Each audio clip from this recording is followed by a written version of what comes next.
Voilà. Donc, la semaine dernière, on était le Maharal.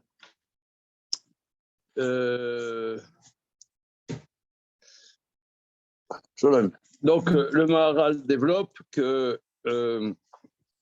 on en est à la page Nun Zaïn. Il développe que comme nous, on est des êtres faits de chair et de sang, et que Dieu nous a donné la Torah, alors pour nous faire comprendre des choses, il ne nous fait pas comprendre des choses de manière éthérée, mais de manière concrète. En l'occurrence, Korach s'est attaqué au fait que la Torah, elle est Min Hashamayim. Donc c'est la thématique là, que la Torah, elle est Min Hashamayim. Et il s'est attaqué à la Torah Min Hashamayim et s'attaquer à l'existence même, parce que la Torah, comme on l'a vu dans le chapitre précédent, est de l'ordre du nécessaire qui s'impose. Donc s'attaquer à ce qui est de l'ordre de l'existence, c'est l'anéantissement, mais pas l'anéantissement, la mort, mais l'engloutissement vivant. Donc c'est là où on était. Et c'est ça d'ailleurs, le verset dit Boker veyoda Hashem et Asherlo, matin, c'est-à-dire quoi, tu t'opposes à des réalités qui s'imposent comme le matin, qui est quelque chose, qui est une réalité qui s'impose. Toi, tu ne peux pas renverser le matin à faire que c'est le soir et le soir au matin. Eh bien, tu peux t'opposer, mais il en va du prix de ton existence même. Alors, on entend Bemidrash, vous voyez, Bemidrash, Bamidbar Rabba, Boker veyoda Hashem et Asher. Donc le Midrash développe ce verset. Amar, pourquoi s'écrit matin? Amar Moshe, Gevulot chilek hakadosh baruch hu beolamo. Des limites, Dieu a mis dans le monde. Yacholim atem lasot yom valayla. Zeshama katuv vayavdel Elokim ben Haor ben Achosher. Est-ce que tu peux changer le jour et la nuit? C'est ce que dit le verset. Dieu a séparé entre la lumière et l'obscurité. De la même manière, Aaron a été séparé pour le sanctifier, Kodesh Kodashim. Le car Amar Boker Veyoda Hashem. Pirouche d'Avanzé. Explication. Kemo Boker, Shen Neshanot Toto. De la même manière que le matin, on ne peut pas le changer. En Advarim Hashem Amarnu. C'est ce que nous avons dit. Donc, dans le chapitre précédent, qui kol divrei Torah emuchachim liot. Les paroles de Torah s'imposent. Ven metziutam bemikre. Et leur existence n'est pas fortuite. Kemo shesider haolam be'aitzem veno memikre. De la même manière que Dieu a organisé le monde fondamentalement, mais pas de manière contingente. Chez Davarze akol modim shena haolam metziuto bemikre. Tout le monde est d'accord que le monde n'est pas dans une réalité aléatoire. Car M. Kol Divrei Torah, de la même manière, quand il s'oppose à quelque chose qui s'impose, quand il s'oppose à quelque chose qui s'impose, donc il est contre son existence. C'est pas possible que cet homme existe.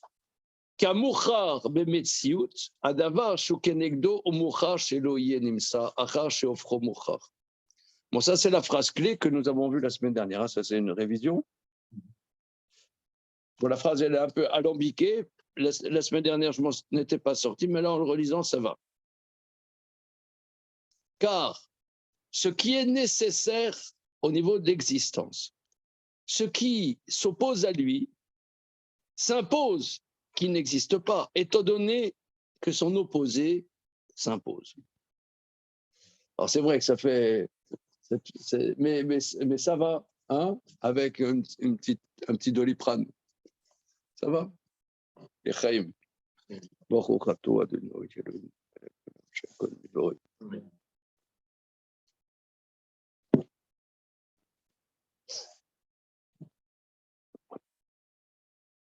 C'est pour ça, vous voyez, par exemple, c'est quelque chose de délicat. D'ailleurs, c'est la thématique avec Korach. On a soulevé la question la semaine dernière, me semble-t-il, que c'est vrai que des fois, dans notre tradition, les maîtres interviennent pour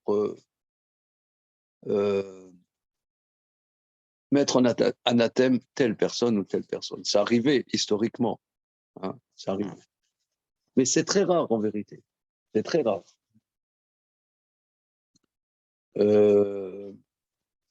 C'est pas notre culture. Ça veut dire, c'est pas la culture de notre, c'est pas notre culture. Parce que quelqu'un, oui, par exemple, là, les caricatures islamiques, là, hein, caricatures, ils en ont fait, les musulmans, tout un pataquès. Bon, nous, les gens qui se moquent de notre tradition, il y en a plein, je veux dire, bon, comment dire, les chiens à bois, la caravane passe. C'est-à-dire, j'ai reçu 2 injures de personnes différentes vendredi. Tiens. Oui, je me pose la question comment réagir. Voilà.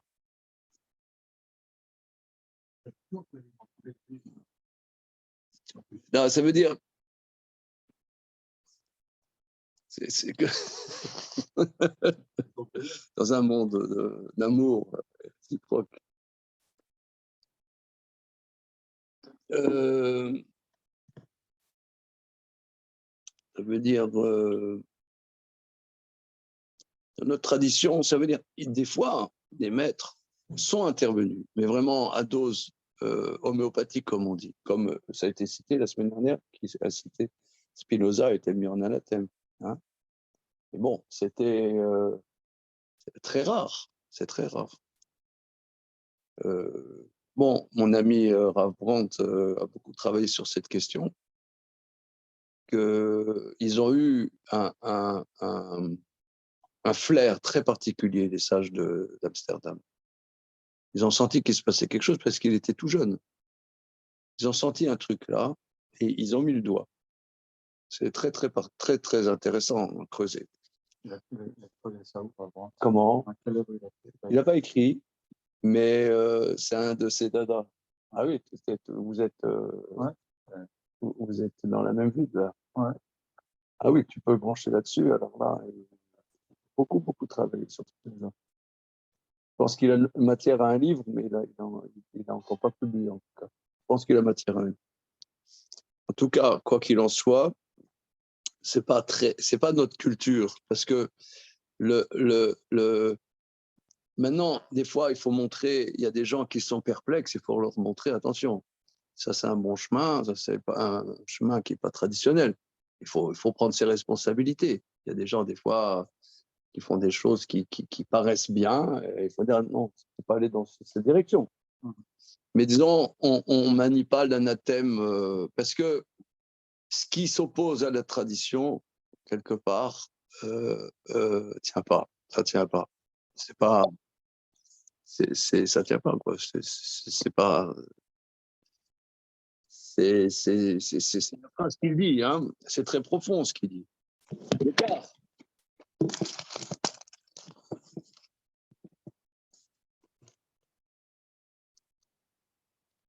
Le quart, la Torah, lorsqu'ils sont opposés à la Torah, chez Kol Devara Muchachi Bemetziut, que les paroles de la Torah s'imposent dans leur existence. Celui qui s'oppose, ça s'impose qu'il n'est pas d'existence. Le quart Kétiv, c'est pour ça, c'est écrit, on passe à la page Nunchet. Yovdu mitorakal veirdu em bechol asher lahem chaim sheola. Ils disparurent, comme ça on dit en français, disparurent du sein de l'assemblée, ils descendèrent, eux et tout ce qu'ils ont, eux, vivant dans l'abîme. Ça s'imposait qu'ils n'aient aucune existence. Et qu'ils descendent vivants dans l'abîme qui est la perte.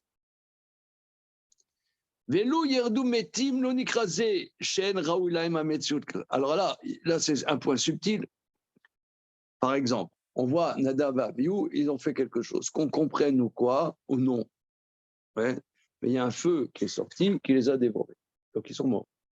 Pourquoi l'assemblée de Korah n'ont-ils pas été foudroyés? Non, ils sont descendus vivants. Pourquoi pas morts? S'ils étaient descendus morts, ça n'aurait pas exprimé que l'existence ne leur revient pas du tout.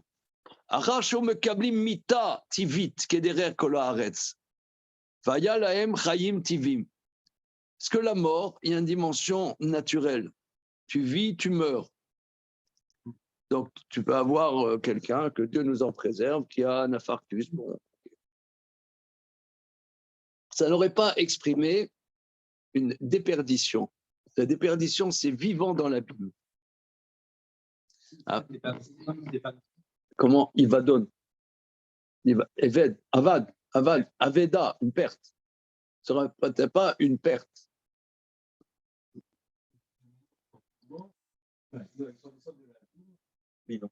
Vivant.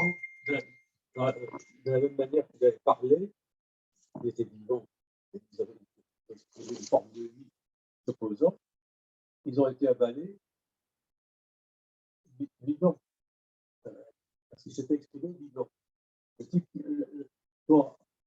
Quand la nave ils ont annulé un feu, ils ont été brûlés par un feu. C'est un peu bizarre.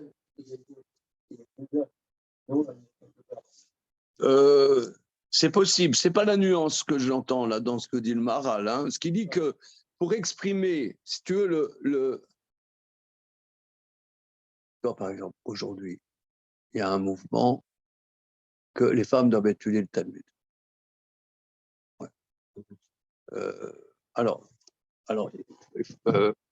en Israël, c'est beaucoup plus développé qu'en France et aux États-Unis, encore plus développé qu'en Israël. Mais en France, il y a des groupuscules qui se targuent de ça.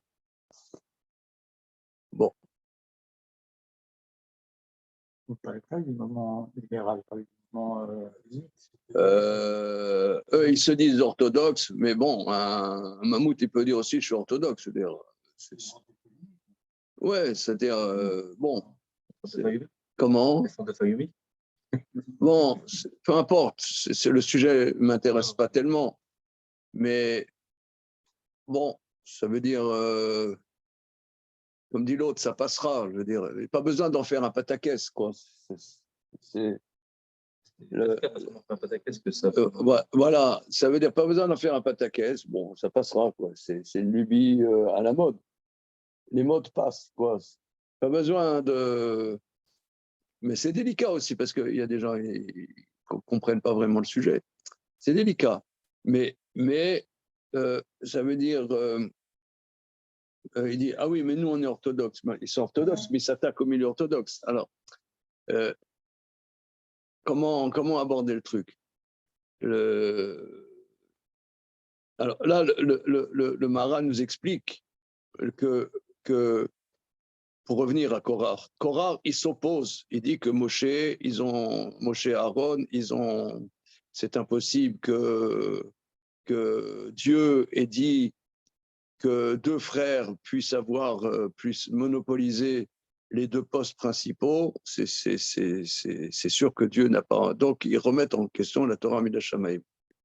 Alors, il dit que là, s'ils étaient morts, ça n'aurait pas eu le même effet. Ça n'aurait pas signifié la même chose. Mais bon, il s'oppose à l'autorité, quelqu'un s'oppose à l'autorité, il meurt. Voilà, c'est dans l'ordre des choses.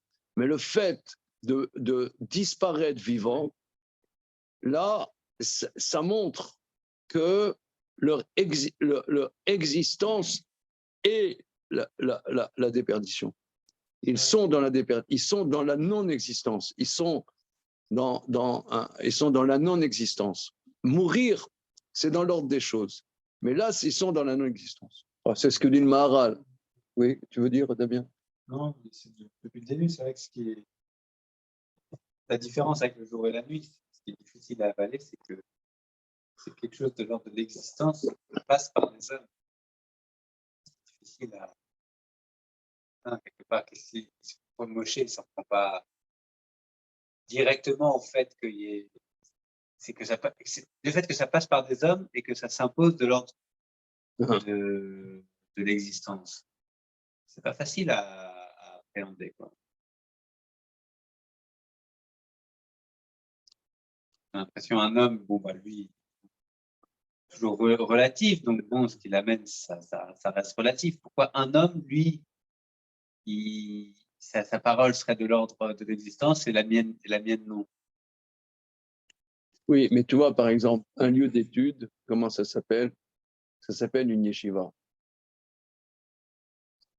Yeshiva, ça veut dire, c'est un lieu où on est assis. On dit comment un homme il veut réussir dans la vie, il doit yarbe be yeshiva ve'imad besrora. Il doit multiplier le fait d'être dans yeshiva, en train d'étudier, et diminuer ses activités commerciales. Ça ne veut pas dire qu'il ne doit pas en avoir, mais diminuer. Donc,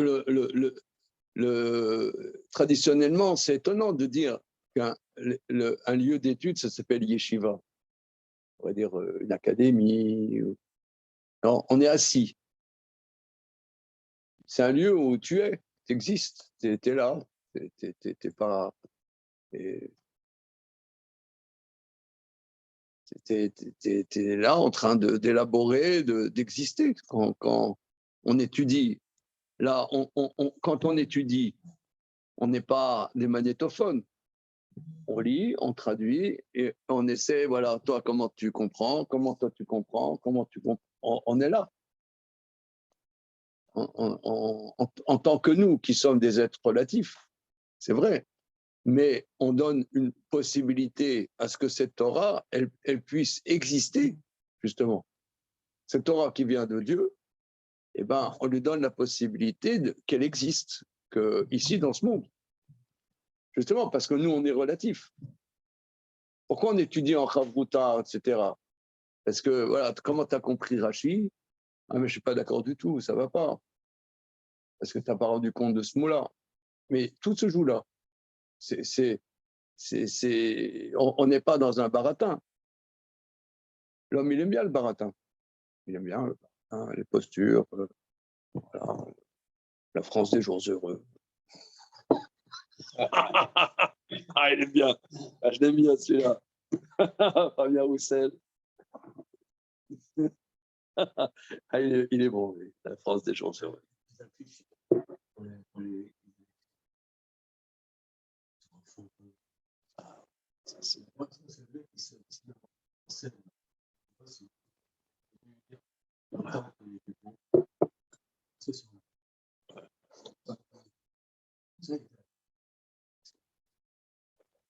Non, mais on est, d'accord, mais quand tu étudies, t'es là. Je veux dire, t'es en train de. Justement, c'est le contraire du blabla. C'est pas un discours. Il n'y a pas de discours.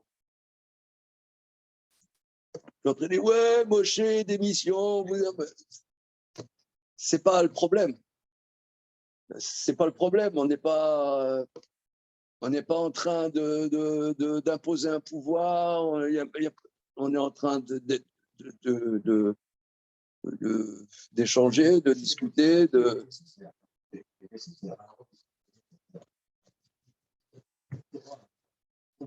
Oui, mais c'est des maîtres. On dit Moshe Rabbeinu. Moshe, c'est un maître. Il est en train. Non, mais là, tu pourrais dire, bon, ça c'est l'autorité. Mais c'est l'autorité. Bon, voilà, Dieu m'a parlé. Ok, on la connaît. Dieu me parle. Tout le monde dit ça, Dieu m'a parlé. Même Mélenchon dit ça. Comment? Dieu m'a parlé, ouais, c'est bon. Mais là, on est en train. Tu vois, il y a une Gemara dans Hérouvine qui analyse comment c'était l'enseignement avec Moshe. Il discutait, il échangeait. C'est un échange. Même avec Dieu, il échangeait avec Dieu. C'est un échange. Donc, donc la Torah, on fait que la parole de Dieu, elle puisse, on essaie de voir comment toi tu comprends, comment je comprends. Non, ça va pas, ou machin. Ou même, des fois, on dit, non, c'est insupportable cette histoire. De quoi ça parle, tu vois? Donc là, on donne une existence, justement parce que nous, on est relatif. Justement parce que nous, on est relatif. C'est parce que nous, on est relatif qu'on donne une existence à la Torah. Le Chazon Ish, il dit, la Torah, elle se transmet par des maîtres vivants, justement. C'est justement parce que nous, on est justement relatif et contingent qu'on donne à la Torah cette dimension d'existence. Parce que l'existence, l'existence, ça veut dire, même si nous, la Torah, elle nous dépasse, même si même le plus grand des Chachamim, il ne peut pas dire je connais toute la Torah. Et il y a des aspects qu'il connaît bien, il y a des aspects qu'il ne connaît pas. Donc ça le dépasse, c'est sûr. Mais c'est par nous que la Torah, elle existe. Voilà. Et ce n'est pas une posture, c'est un vécu. Ce n'est pas une posture politique, de mode, pas le problème. Et ce n'est même pas un problème d'autorité, puisque un maître, il peut avoir préparer son cours, un élève, il peut lui dire, mais ce que vous contredisez, là, il y a 5 minutes, vous avez dit le contraire. Ah,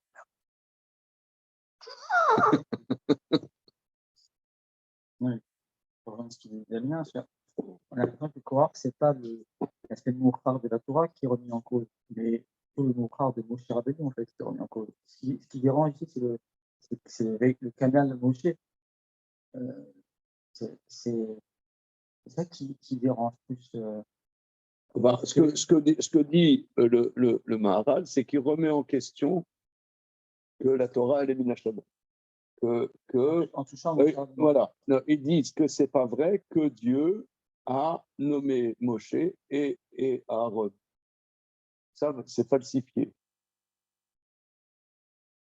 Par ces arguments de dire Kulam Kedoshim, on est tous Kedoshim. Voilà, on est Kedoshim, on est tous, on a tous reçu, on a tous entendu Anochi, etc. Mon Sinaï, pourquoi tu dis que Aaron, lui, c'est lui qui est le Kohen Gadol? Ça, c'est vous qui avez inventé cette histoire. C'est pas vrai. C'est ça l'argument. Me semble-t-il. Hein. Bon, on va essayer de continuer. Aval Moshe Amar, mais Moshe, il a dit, Kemot kol adam yamutun, si comme la mort de tout homme ils mourront, veillez lahem ametziut asher raoul animsaim, et que leur revient l'existence qui revient aux êtres existants, lo Hashem shalachani la tête à Torah. C'est pas Dieu qui m'a envoyé. Ça, c'est très, très intéressant. Ça veut dire que s'il meurt, pas par une mort qui sort de l'ordinaire, mais d'une mort normale, alors là, ça veut dire qu'effectivement, moi, je ne suis pas un envoyé de Dieu.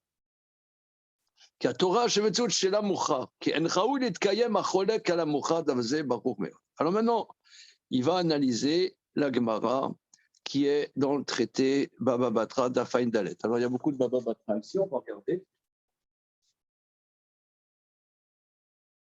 Demandez le programme. Hop là. C'est pas plus gros que Baba Batra. Baba Batra. Il y a des Gemarotes plus fluettes. Si tu veux une fluette.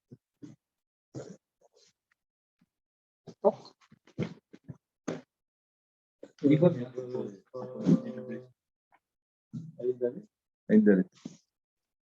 allez bien. Hop là. Alors, au début de Perek Abocher Tasvina, il y a des Gemarot, des histoires de Rabba Baba Chana. Tu connais? Tu as fait dans. Parce que c'est beaucoup de Wasser. Voilà, c'est ça, le début du Likouté Moharan, spécialité niçoise. Ouais. Vous faites encore là? Non. Non? Ah bon, d'accord.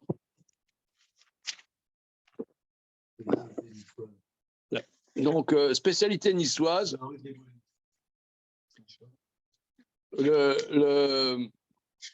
Donc, les Maasim de Rabba Barbachana, qui était dans le désert, il a eu des visions, il lui arrivait plein de choses. Alors, c'est des passages très, très étonnants, très, très bizarres. Il y a beaucoup de commentaires de toutes sortes, dont le début du Likouté Moharan, mais il y a aussi le Gaon de Vilna écrit là-dessus, le Maharal, évidemment. Donc, Aïn Dalet Amoudalet. Comment? Non, les livres de Gaon, il a beaucoup écrit finalement. Le Gaon de Vilna.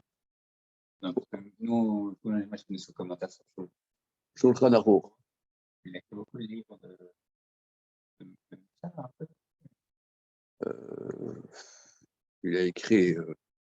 Maintenant, est-ce que c'est lui-même qui a écrit ou ses élèves qui ont retranscrit les cours où il était? Ça, je sais pas.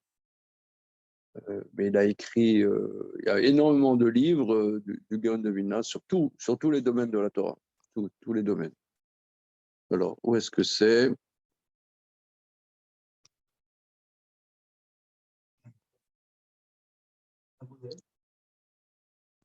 Amoud Aleph.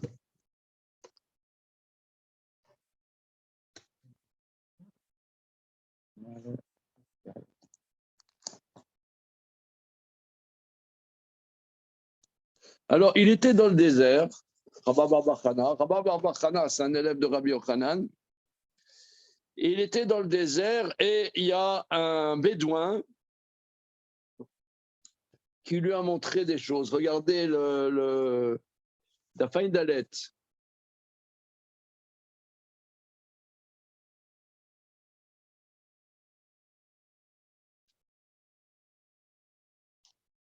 Il a dit, Amarlo, c'est, disons, au 2/5 de la part. 2/5. Amarlo, ta arvela bloué des korach. Donc, il était dans le désert, il y a un bédouin, Taya, c'est un bédouin, et il a dit, je vais te montrer les morts, ceux qui sont morts dans le désert. Il lui a montré les gens qui sont morts dans le désert. Ensuite, il lui a dit, je vais te montrer où c'est le mont Sinaï.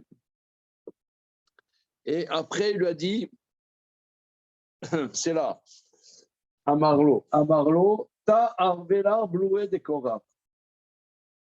Amarlo, ta arvela bloué des korach. Là, tu es au milieu de la page, il faut que tu montes un petit peu.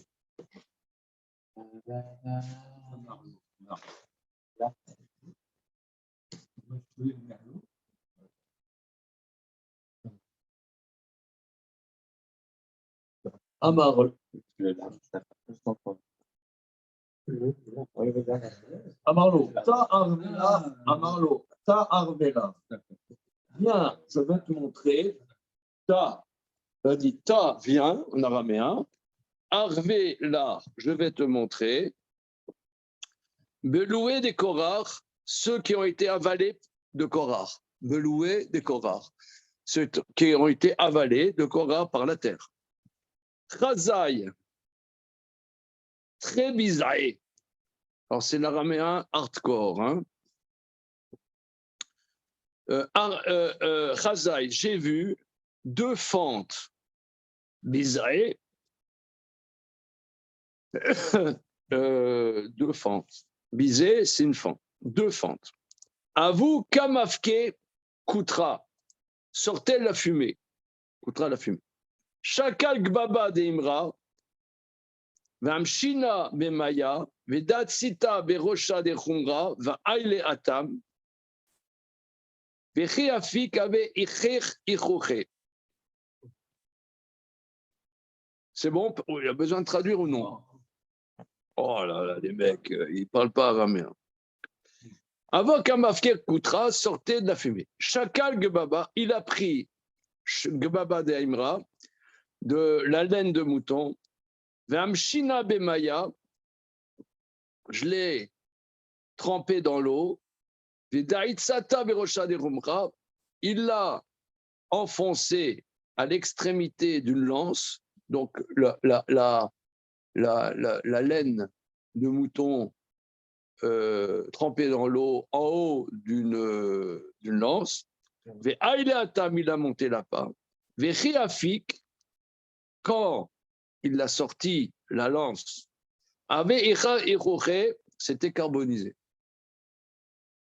Amarli, il m'a dit, le bédouin, Atsit ma shamat. Tends l'oreille, qu'est-ce que tu entends? Veshamit d'Avu Amrin, j'ai entendu qu'il disait Moshe vetorato emet ven badaim. J'ai tendu l'oreille et j'ai entendu dire Moshe et sa Torah sont vrais et eux c'est des menteurs. Amarli, il m'a dit le bédouin Kol tlotin yome madar leu ginam leacha kibasa bekalachat ve'amre achi Moshe vetorato emet ven badaim. Il m'a dit, le bédouin, Amarli, Koltlotin Yomé, tous les 30 jours, Mader Leugina Leacha. Le Guéhen, la Guéhen, l'enfer, les ramène ici, Kebassa Bekalachat, comme de la viande à la poêle. Vamre Achi, ils disent comme ça, Moshe et sa Torah sont vrais, et eux, c'est des menteurs. Voilà, ça va? Bon. Alors, on va voir qu'est-ce qu'il veut de ça. Alors, ça, il y a une suite, hein, mais ça ne parle plus après de Korach. Alors,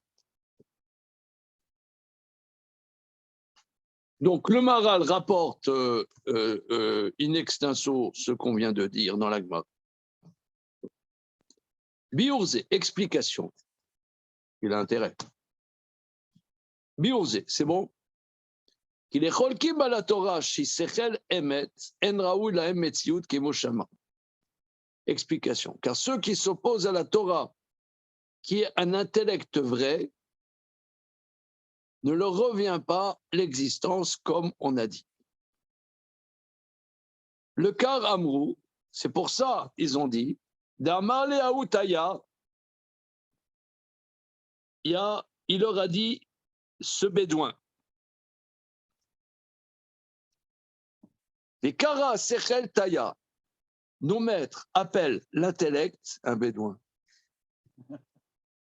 Que représente ici le bédouin? C'est l'intellect. Alors là, on ne peut pas dire qu'on est raciste. Hein. Et là, tu vois, tu as le mec dans le désert avec le bédouin. C'est le chauffeur de taxi philosophe. Les chauffeurs de taxi américains, là, ils ont autour d'une grande philosophie, ils ont beaucoup le émettre, là, comme ça, c'est à peu près les. Ah ouais? Les gens qui sont proches de la nature, qui donnent des vérités. Moi, j'ai remarqué les taxis israéliens. Ouais, moi, je ne connais pas le taxi américain. L'Amérique, je ne connais pas. Mais en Israël, les taxis, c'est des sages. C'est l'idée là, du bédouin. Le bédouin, attends, qui aurait eu l'idée. Il faut décrypter. Hein. Pas un bédouin. Un bédouin, ce n'est pas des êtres humains. C'est, je sais pas, des gens qui vivent dans le désert. C'est métaphorique. Comment? C'est métaphorique, la taillat, Toé, oui, il y a cette errance peut-être. Il y a une errance. Ouais, taïa, parce que le mot taïa, il y a toé, c'est quelqu'un qui se trompe. Taïa, ouais.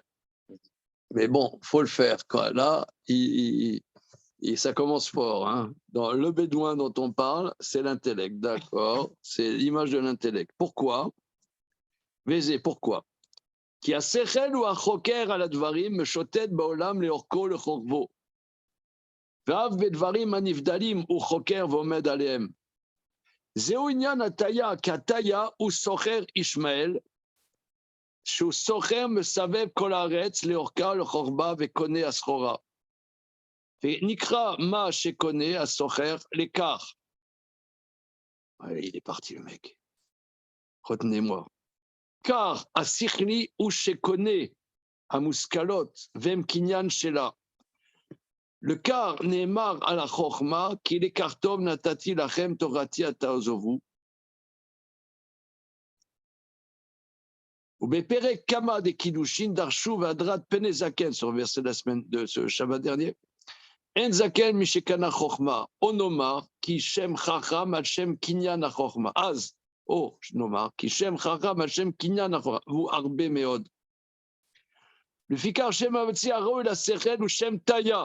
Donc c'est-à-dire, le concept même de l'intellect, c'est le bédouin, évidemment. Évidemment, comment ne l'avions-nous pas réalisé jusqu'à maintenant que si on veut le mieux caractériser l'intellect, il n'y a pas de meilleur terme que le bédouin, évidemment. Alors, Alors, on y va. Je traduis peut-être, est-ce que devant la demande populaire, est-ce que vous luttez, vous lassiez que je traduisasse? Alors, pourquoi? Alors, le bédouin, comme tu dis, Michael, ce n'est pas simplement le bédouin, c'est le voyageur qui va en caravane. Voilà, c'est la route de la soie. C'est le voyageur qui est en caravane pour aller chercher des denrées à droite, à gauche, dans le monde entier. Il dit c'est comme, et même dans des endroits que d'habitude on ne va pas. C'est ça l'intellect. L'intellect, il s'aventure. Il s'aventure pour acquérir des choses. Et or, il dit, l'intellect acquiert. Alors, on l'a vu dans des chapitres précédents, de manière très, très intéressante. On a vu quelque chose, ça vaudrait le coup de rédiger. Il y a tellement de chidushim dans le Maharal. On a vu dans le chapitre précédent, le chapitre 17, il avait dit que l'homme a été créé sur une stature debout. Hein. Stature debout, c'est la dimension du Tselem Elohim. Oui, monsieur. Quoi ça va? Ça représente la dimension du Tselem Elohim qui est la pensée. Ça, il a été créé, je ne sais plus quelle heure, droit. Non, ce n'est pas le 17e chapitre, pardon, c'est le chapitre 16, pardon, excusez-moi.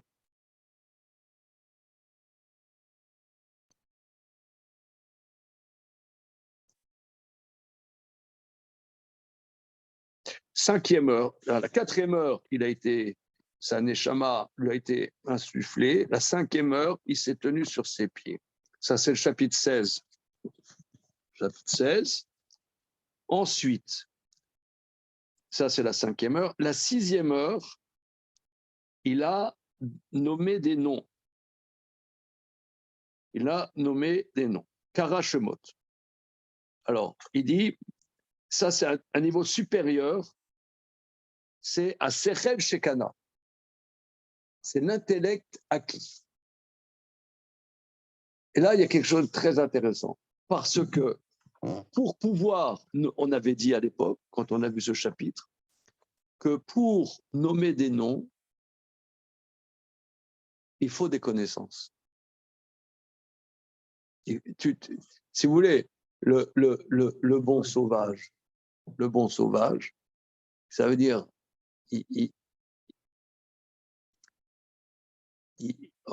spontanément, on est inculte, même si on a une capacité. Il faut un apprentissage de la connaissance. Si tu n'as pas d'apprentissage, tu ne peux pas distinguer les choses.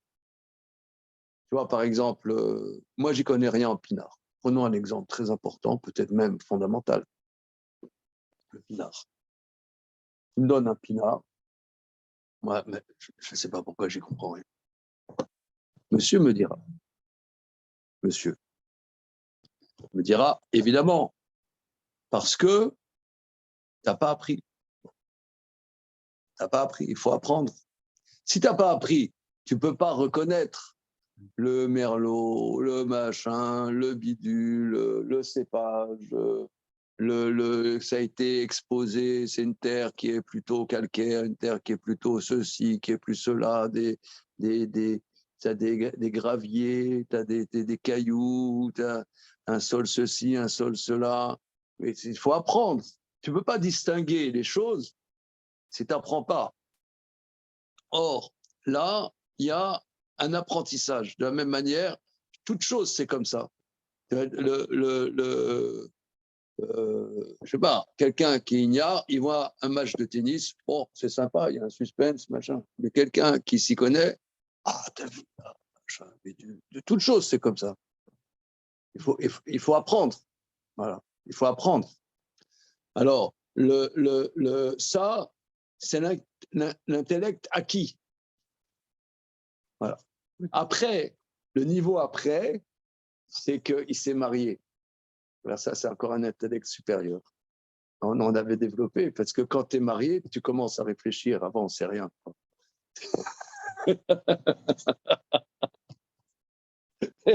Avant, c'est de la rigolade. Et le niveau après supérieur, c'est quand on a des enfants, quand on a des gosses. Alors là, tu commences à réfléchir. Là, c'est l'intellect pas seulement acquis, mais c'est l'intellect agent à la juive. Parce que l'intellect agent à l'Aristote, c'est surtout, c'est pas avec des gosses qu'on réfléchit. Tu réfléchis de manière spéculative. Or là, la véritable intelligence, c'est pour ça que moi, ça me met mal à l'aise avec notre cher Macron. Il n'y a pas de gosse. Comment il peut diriger un pays? Hein, comment il peut... Et même Marinette, elle a des gosses, Marinette? Marinette. Non, mais Hollande, avec Ségolène, il avait 4 ou 5 gosses. Ah non, quand même. Non.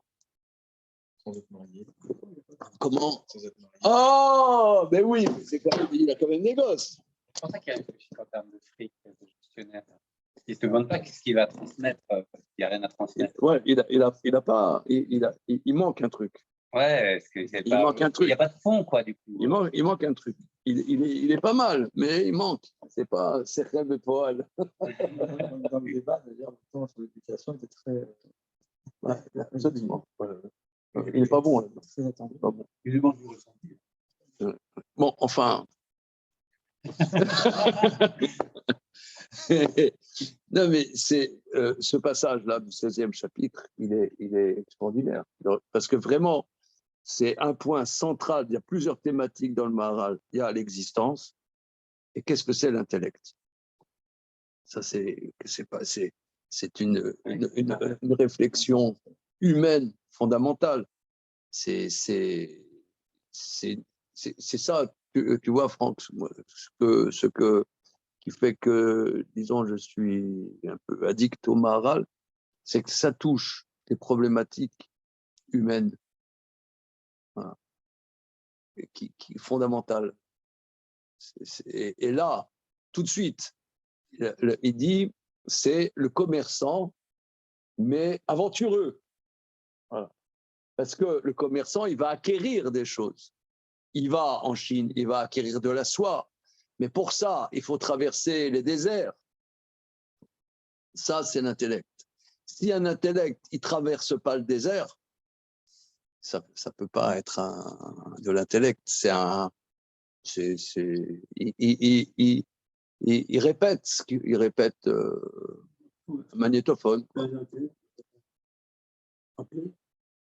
Comment? C'est Un intellect curieux. vivre les choses sans savoir quoi. Il faut les vivre. Oui, mais il dit acquérir. Non, mais il faut acquérir. Par exemple, on dit Mikol Melamdai Iskalti, de tous ceux à qui j'enseigne, j'ai appris. Ça veut dire qu'on doit, Rambam dit, qu'on peut apprendre de quiconque. Mais il faut, ça veut dire apprendre, t'apprends quelque chose. Tu discutes avec un garagiste, t'apprends. Mais quand t'apprends, t'acquiers. Voilà. C'est ça. C'est-à-dire, la connaissance, elle n'est pas spontanée. Il faut donner du grain à moudre. On parlait l'autre jour de l'école. Ouais. Non, au cours, là. Tu n'étais pas là quand on a parlé de l'école, au cours à 13h. Ouais, mais bon, non, c'est l'école. L'école, c'est un apprentissage. Parce que c'est pas simple, c'est pas évident. Il y a un âge de l'apprentissage. Et s'il n'y a pas d'apprentissage, tu n'as pas les outils, tu n'es pas construit. L'intellect, il acquiert. Voilà. C'est pas seulement empirique, tu vois. Il faut apprendre. Il faut apprendre. Voilà. Ça, mais apprendre en traversant les déserts. Donc là, pourquoi le taïa? Parce que si quelqu'un il est peureux, il ne peut pas acquérir. C'est d'Afka empirique, le taïa. Comment? C'est d'Afka empirique. Lui, c'est que en traversant et en acquérant lui-même oui, alors, je vais traduire. Pas par l'expérience. Non, regardez, on va traduire. C'est une connaissance qu'il acquiert par la confrontation. Non, alors je pense à Korah, mais c'est vrai que quand on est dans la révolte, on passe à côté de ça. Non, ouais, leur vie sont dans la révolte. Et du coup, ils ne sont pas dans un processus de connaissance, justement, d'acquisition. À un moment, il faut se la fermer, comme dit l'autre. Ouais, ils sont en eux-mêmes. Du coup, ils Comment? Ils n'accèdent à rien, quoi. Ils n'accèdent à rien parce qu'ils sont vis-à-vis d'eux-mêmes. Ils n'accèdent à rien, quoi. Si ça intègre la mise en danger, ça peut être faire. Ouais. C'est dangereux. Alors, regardez, je vais traduire précisément, parce que là, vous voyez, là, en vérité, là où le Maharal, il est vraiment lui-même, c'est quand il explique les marottes. Là, vraiment, parce que là, il décoiffe, quoi. Le Kar Amrou, c'est pour ça que nos maîtres disent de Amar le Aoutaya, il lui a dit ce bédouin. Kara Sechel Taya, il a appelé l'intellect bédouin. C'est qui a Sechel ou a Choker à la Dvarim, car l'intellect analyse les choses, ou me chotet baolam, il vagabonde dans le monde, en longueur, en largeur, Vav bedvarim anivdalim ou choker. Même dans les choses séparées, il analyse et arrive à définir. Parce que le bédouin, il va dans le désert. Qui va dans le désert? Il faut aussi, il faut savoir survivre dans le désert. Il y en a qui vont dans le désert, ils ne peuvent pas vivre. Donc il faut une connaissance. Comment aller dans des endroits c'est intéressant parce que il y a excusez-moi l'expression, il y a Heidegger, il a écrit un livre qui s'appelle Les chemins non empruntés, je crois, un truc comme ça. Les chemins qui mènent nulle part. Hein. Alors, même si on n'a pas une sympathie très forte pour Heidegger, mais quand même, il y a quelque chose. On ne peut pas dire qu'il n'y a rien. On ne peut pas. Moi, je ne suis pas connaisseur, mais on ne peut pas renvoyer avec un revers de manche, c'est vrai. On ne peut pas. Il y a un truc. En tout cas, c'est les mots qui disent. L'intellect il vagabonde dans le monde. Et même, bedvarim anivdalim, dans des choses séparées, donc, si vous voulez, de l'ordre normal des choses, il analyse et définit. Mais Zinyan Ataya, c'est ce qui est exactement rendu par le Taya. Kataya ou Socher Ishmael. Le Taya, c'est le commerçant arabe. Shu Socher, vous savez, Kolaolam, il fait du commerce et parcourt le monde entier, en longueur, en largeur, et acquiert la marchandise. Donc, c'est pas empirique. Hein. L'image, c'est qu'il va acquérir des choses. L'écart. Et on appelle ce qu'il acquiert une acquisition. Car à l'intellect, ou chez Koné à Mouskalot, il acquiert les dimensions de connaissance qui font partie de lui. Kinyan, c'est son acquisition.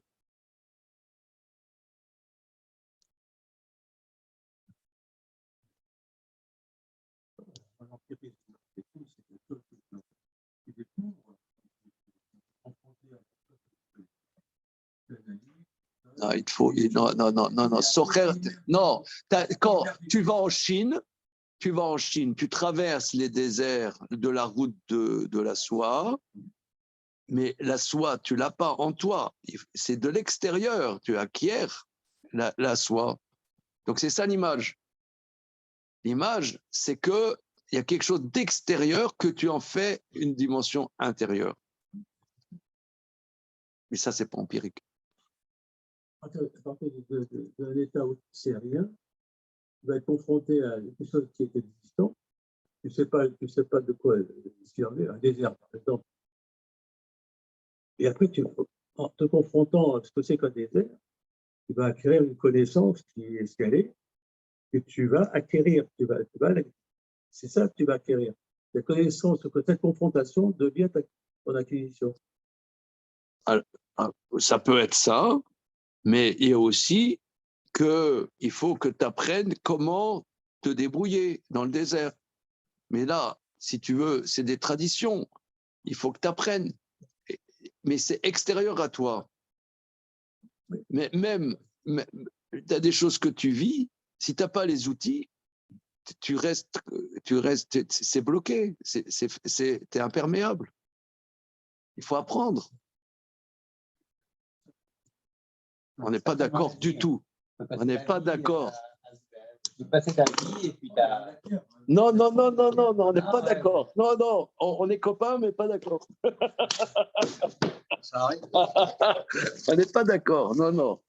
C'est sûr que l'expérience. Alors regarde, on continue parce que me semble-t-il que notre débat va être abordé ici tout de suite. VM Kinyan Shelo. Le cas Nemar à la Chochma, c'est pourquoi c'est dit sur la connaissance qu'il est Kartov Natati Lachem Torati Altazo. Car une bonne acquisition, je vous ai donnée, ma Torah, ne l'abandonnez pas. Le mot-clé qui relève, c'est l'écart, une acquisition. C'est-à-dire, la Torah, c'est une acquisition. C'est-à-dire, tu dois apprendre de la même manière que tu dois apprendre l'étape de multiplication, tu dois apprendre les conjugaisons. tu dois apprendre ceci et cela, eh bien, la Torah, c'est une acquisition, c'est-à-dire que tu dois l'apprendre. C'est ça le mot-clé qui relève, l'écart. Ou Beperek Kama de Kiddushin Darshu. Alors regardez, là, c'est la paracha d'hier. On va prendre le Chumash.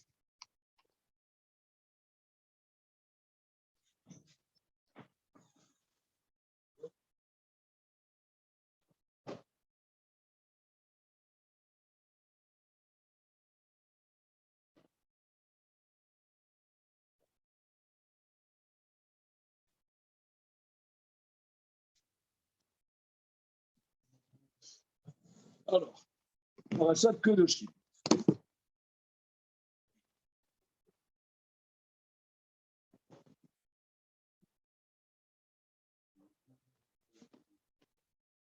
Alors,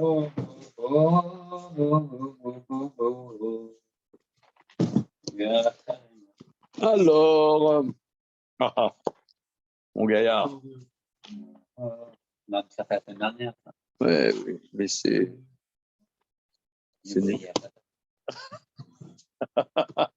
l'essentiel. C'est toujours briller en société. Alors,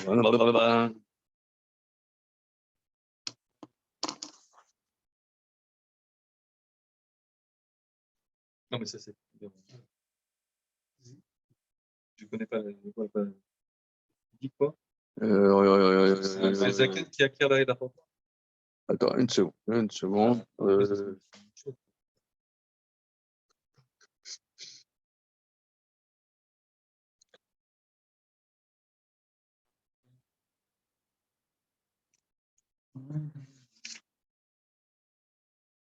Voilà, c'est chapitre tête, verset Lamed Bet.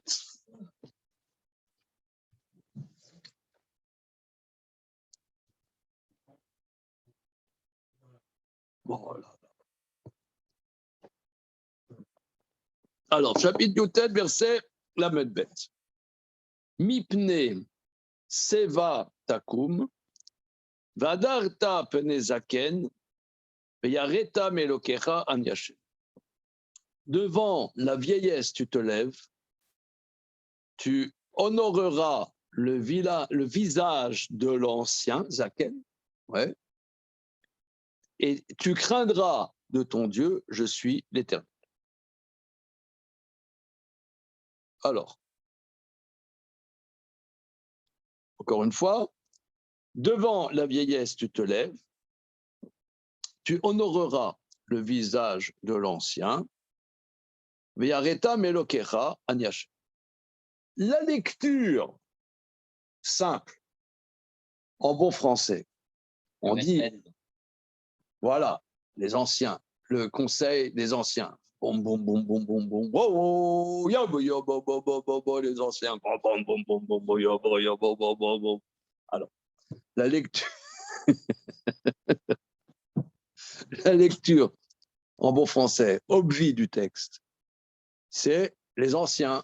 Donc, comme dit monsieur, il a roulé sa bosse, il a de l'expérience. Voilà, attention, respect des anciens. Voilà. Voilà. Et oui, j'ai fait la guerre de 14. Ouais, de mon temps. Hein, de mon temps. Voilà. Alors, les Chachamim, ils disent c'est pas ça. Zaken, il dit oh là là là là là là là oh là là là là là là qu'est-ce qu'il oh tiens, je vais mettre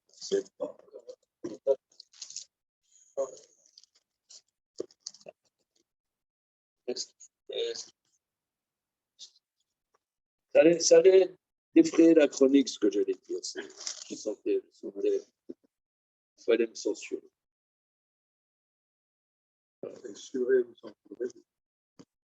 Bon.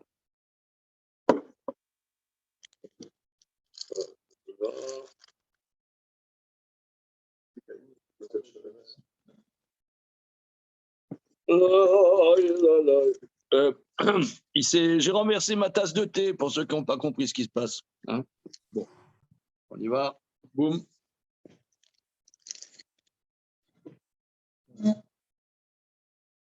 C'est parti. Alors, oui, alors, je reprends. La lecture, en bon français, on dit obvi. La lecture spontanée du texte. Vadarta Penezaken, on parle les anciens qui ont la bouteille, ouais, qui avait pas les calculettes électriques, qui savaient leur table de multiplication, etc. La cheville, ça bien Yonah. Mon grand-père, lui, connaissait Tout par cœur. tout par cœur. Voilà, on connaissait tout par cœur, machin. Et au Maroc, on apprenait Racine par cœur et tout ça, machin. C'est pas comme ces freluquets qui sont incapables d'apprendre quelque chose. Oh là là là, feignasses, bande de feignasses. Voilà. Alors ça, et en plus de ça, alors monsieur, ici présent, dit que ça c'est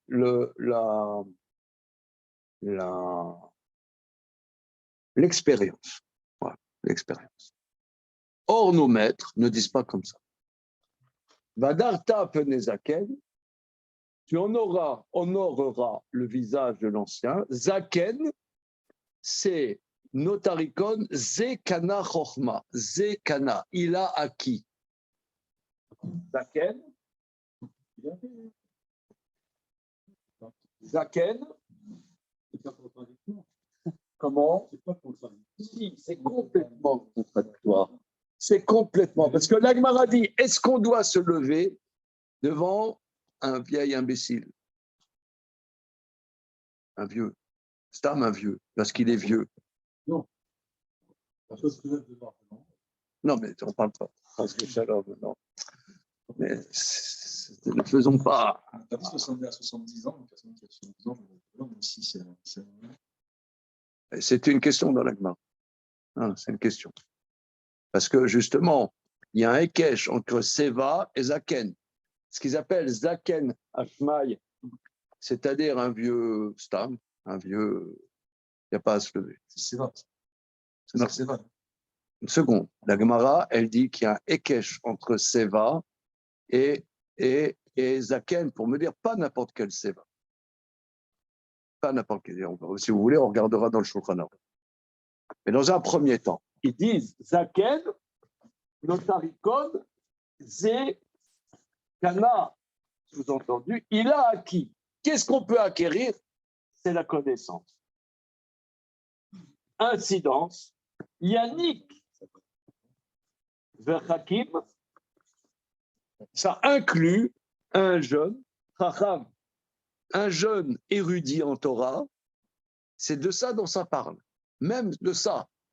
Il peut avoir 17 ans, mais il est dans la connaissance, c'est de Zaken dont on parle. Ah, ça, c'est surprenant. C'est ça. Non, c'est intéressant parce que la manière dont c'est nous, la grossière, comme on a décrit celui qui a roulé sa bosse, quelque part, la manière dont il parle, il n'a pas grand-chose à transmettre. Il n'y a pas grand-chose à transmettre. Lui, il a roulé sa bosse, mais il n'a pas grand-chose à dire, quoi. Ça dépend, ça dépend. C'est ça. C'est quand même. Ça, l'expérience. Il a roulé sa bosse, il a vécu des choses, il a fait ça. L'attitude qu'on a quand on vit, c'est réflexif, ça veut dire Zaken qui a roulé sa bosse, mais qui a tout le temps réfléchi aux choses, qui a intériorisé, il a des choses à dire. Il y en a qui passivement ont subi leur. Oui. Ils sont vieux, mais ils ont rien à dire. Parce qu'ils n'ont jamais en fait vécu avec réflexivité ce qui. Ils n'ont pas. Le vieux donne des conseils, c'est la base du vieux. Comment? Ah, des fois, oui, des fois, oui, des fois, oui. Mais regarde, moi j'ai un fils qui, bon, Hachem, qui va se marier. Là. Mais il n'a pas envie d'écouter les conseils de son père. je pense que c'est fréquent, ce que je veux dire. C'est violent. Laisse-moi vivre, laisse-moi faire mon expérience. L'expérience. Si nous, qui avons une certaine expérience, l'expérience, c'est insupportable pour un jeune. Insupportable. Il n'y a pas les outils. Laisse-moi vivre, laisse-moi faire mon expérience. Laisse-moi me casser la figure. C'est insupportable. Comment? C'est vrai que c'est insupportable. L'expérience ne s'en fait pas. Peut-être. Non, mais c'est. Je te donne la solution du problème. C'est insupportable. Laisse-moi avoir le problème. Laisse-moi même avoir le problème. Laisse-moi me casser la tête aussi dessus pour le résoudre. Voilà.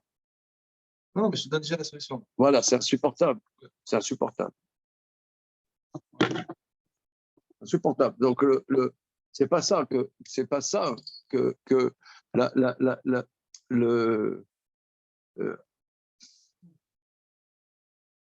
donc nos maîtres disent ici, alors peut-être le Seva dont on parle, parce que anarchiquement, c'est pas n'importe quel vieux, hein, c'est pas n'importe quel vieux, c'est pas Zaken Hashmaï, c'est pas un Zaken qui est pas dans la Torah. Le Zaken dont on parle, c'est quelqu'un qui est peut-être pas un Talmid Chacham, mais excusez-moi l'expression, mais qui fait le Daf Yomi, c'est-à-dire il est dans la Torah, il a des outils, même s'il n'est pas un érudit. Voilà, c'est de ça dont on parle, le Seva. Mais comment? Se traduit Seva Boraïta. Ah, Sur Seva. Donc, il y a une Svara Nicodème de Seva Boraïta. Non, comment? regardez, très intéressant ce que Michael nous dit. Onkelo sur le verset la Medbet. Min kadam de Sava Boraïta takum vetedar ape Saba didral melokecha betidral melokecha.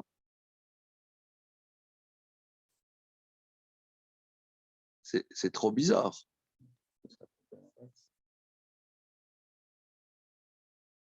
Ouais, alors ça, c'est vraiment une énigme. Je traduis, hein. De devant celui qui réfléchit dans la Torah, tu te lèveras et tu honoreras le visage du vieux. C'est l'inverse de la Gemara, hein. C'est l'inverse de la Gemara. Mais en tout cas,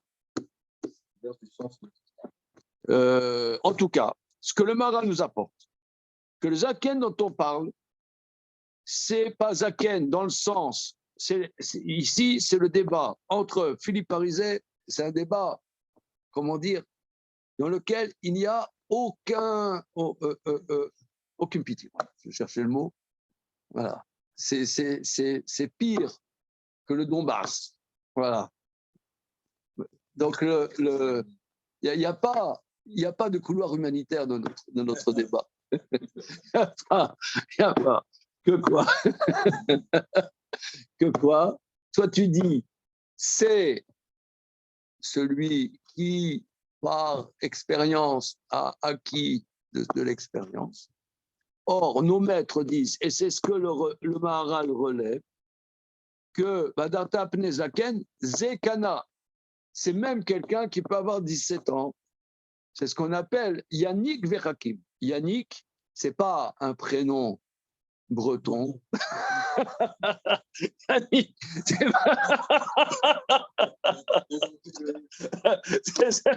ça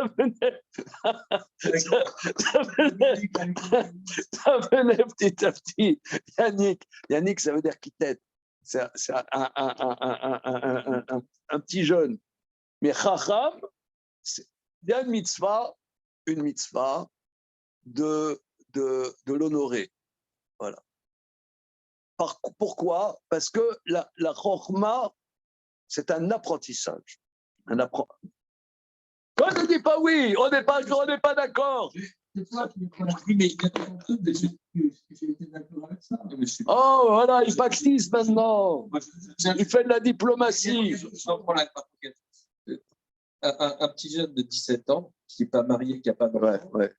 Il a beau avoir une full chasse dans la tête, Oui. il n'a pas eu l'expérience pour le vivre et pour l'expérimenter, pour le travailler. Sans expérience, il n'y a pas de. Eh bien, nos maîtres, pour une raison que j'ignore, moi, j'ai pas j'ignore je vais vous dire, non mais je vais vous dire, il y a entre 20 ans et 10 ans, pendant une dizaine d'années, j'étais très, très, très proche d'un rave que je faisais venir assez fréquemment ici à Paris, qui vit toujours, qui s'appelle Rav Moshe Touretsky, qui habite en Israël. Hein, Rav Moshe Touretsky. Rav Moshe Touretsky, entre autres choses, il était vraiment, il est expert dans les histoires d'éducation, les sujets de couple, expert. Je l'ai constaté et j'en ai profité. Alors, comme je le fréquentais beaucoup, je lui ai demandé, Rav Moshe, est-ce que vous avez suivi une formation en pédagogie, comment dire, comment s'occuper des couples, etc. Il m'a répondu, Arba Chelke Shulchan Aruch, les 4 parties du Shulchan Aruch. C'est ça mon apprentissage. Enfin, les histoires de couple et d'éducation. Comment? Donc, c'est presque que de l'empirique, finalement. On a la. Non. Je te donne un exemple. Il y a quelques années, on était à Cadet à l'époque. Il y a un monsieur qui venait me voir assez fréquemment pour ses problèmes de couple. Parce qu'il avait du mal dans sa parnassa. Il avait des revenus, mais modestes. Et sa femme le critiquait beaucoup là-dessus et le mettait à mal, le culpabilisait, etc. Une fois, il est venu, il m'a dit, voilà, il y a des soldes et ma femme, elle m'oppresse en disant qu'il faut que je lui donne de l'argent pour qu'elle s'achète des habits, mais elle ne comprend pas que c'est difficile, etc. Elle exagère. Alors, moi, sur ce point précis, je dis, mais toi, tu as une obligation de la Torah d'acheter des habits à ta femme.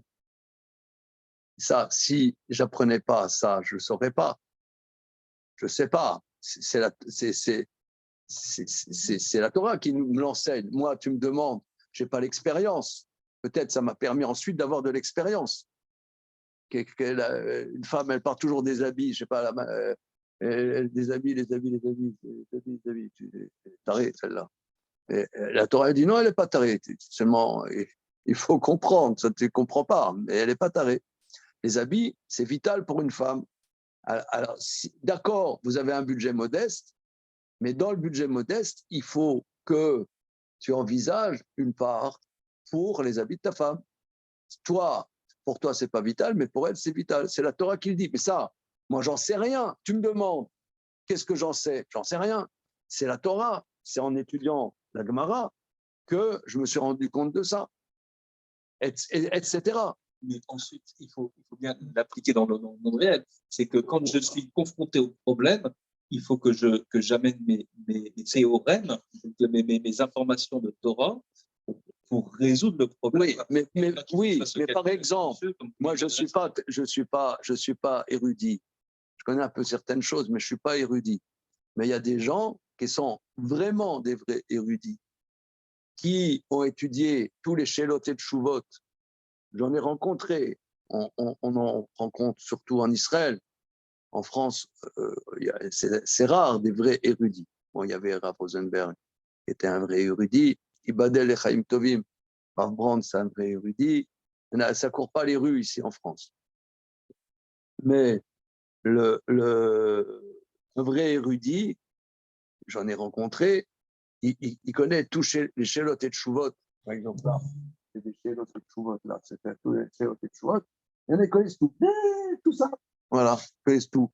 ben, il connaît tous les problèmes, machin, bidule, et il peut avoir 17 ans. Là, il n'a pas l'expérience, mais il a acquis la connaissance. C'est choquant, ça ne nous plaît pas. Ça ne nous plaît pas tellement. Mais prenons quelqu'un comme Rav Eliashiv, qui est d'ailleurs maître de Rav Moshe. Rav Eliashiv, c'est quelqu'un qui avait on dit, qui était un matmide très particulier, très particulier, toute sa vie, qui étudiait, comment dire, pratiquement tout le temps, et très peu sur le terrain, très peu. Moi, je dis pas que c'est ma sensibilité. Moi, j'aime le terrain, mais chacun a sa personnalité. Mais c'est quelqu'un qui était peu sur le terrain, Rav Eliashiv. Et il avait une connaissance du terrain, même qu'il n'était pas empirique. C'est choquant, c'est un peu choquant. Moi, ça me choque. C'est un peu choquant, mais c'est pas le moine dans son monastère qui va. Mais c'est pas le moine, c'est la Torah. La Torah, c'est pas. Non, mais quelqu'un qui est en dehors de toute réalité du monde, comment est-ce qu'il va légiférer? Mais la Torah, elle est dans la réalité. Mais la Torah, elle est dans la Torah, elle est dans la barbaque. Nous, on étudie là depuis cet été le traité Choulin. Ben, on est dans la trachée et l'ésophage. On est. Si je connais pas comment fonctionne Internet et comment fonctionne un ordinateur et comment et des sites qui peuvent être problématiques, ça, comment est-ce que je peux légiférer sur Internet en disant toc, on fait Non, il faut, oui, connaître. Mais des gens, par exemple, là, Rav Chaim Kanievski, qui est décédé, là, à Shushan Purim, c'était pas quelqu'un de terrain. Et son beau-père, Rav Eliashiv, c'était pas quelqu'un de terrain, c'était quelqu'un de la Chokhma. C'est quelqu'un de la Chokhma. C'est pas donné à tout le monde. Si tu veux, nous, je pense, moi, c'est pas ma part personnelle, de mon caractère. J'ai pas les outils. Mais ces grands maîtres sont pas dans le terrain. Ils sont pas dans le terrain. C'est pas des gens de terrain. C'est comme ça qu'il y a une grand maître. Mais bon, c'est une question d'âme. Chacun, il a sa neshama, il a sa part. Nous qui sommes là, on est plutôt des hommes de terrain. Moi, j'aime le terrain. J'aime l'expérience. Mais j'ai un goût de ça. Mais pas tout le monde. Mais il y a des gens, des grands maîtres, qui ne sont pas dans cette dimension. Ils ne sont pas dans cette dimension. Ça, c'est Zaken. Et c'est ce que le Maharal dit. Alors, on va s'arrêter là-dessus pour le moment. Au Bepere Kama de Kiddushin, dans le premier chapitre de Kiddushin, Darshu, dans le premier chapitre de Kiddushin, ils ont fait la dracha, Vadarta Penezaken, tu honoreras le visage d'ancien, Enzaken, et là, Mishekana Chochma. Le Zaken, il n'y a de Zaken que celui qui a acquis la Chochma. C'est exclusif et ce n'est pas l'expérience. Peut-être c'est le Seva. Il y a deux concepts. Il y a Seva et il y a Zaken. Or, qu'est-ce qu'il veut relever ici? Que de la même manière que celui de la caravane qui traverse les déserts, il va acquérir la soie après avoir traversé le désert de Gobi, mais la soie, elle n'est pas en lui, c'est quelque chose d'extérieur qu'il acquiert. Et bien, la Chokhmah, c'est la même chose. C'est pour ça que l'exemple, pour rendre compte du phénomène de l'intellect, on a pris ce bédouin. C'est dingue, hein? Ashrenou, champagne pour tout le monde. Du schnapps. Ah!